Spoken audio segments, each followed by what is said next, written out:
Hello everyone. तो लो जी, आ गया खेसारी लाल यादव जी का एक प्यारा सा सॉन्ग का फुल टीजर रिलीज हो चुका है। जो कि इसमें यामिनी सिंह जी है और खेसारी लाल यादव जी। वीडियो में है खेसारी लाल यादव जी और यामिनी सिंह जी, और इसे गाए हैं खेसारी लाल यादव जी, और इसे लिखे हैं अखिलेश कश्यप जी और मुकेश यादव जी। और इसमें म्यूजिक दिया है अभी गुप्ता जी, जो कि आपको स्क्रीन के ऊपर दिखाई दे रहा है, जो कि दरिया बढ़िया लागेला, जो कि ऑफिशियल टीजर रिलीज हो चुका है, जो कि फिट में है यामिनी सिंह जी और खेसारी लाल यादव जी। और ये फुल टीजर रिलीज हो चुका है।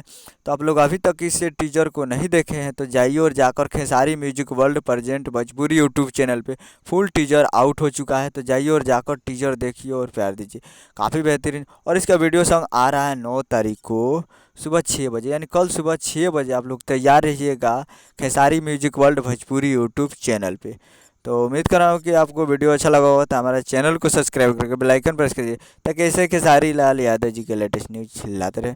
मिलता है अगले वीडियो में, तब तक के लिए जय हिंद जय भोजपुरी। जाइए और जाकर खेसारी म्यूजिक वर्ल्ड पे फुल टीजर देखिए।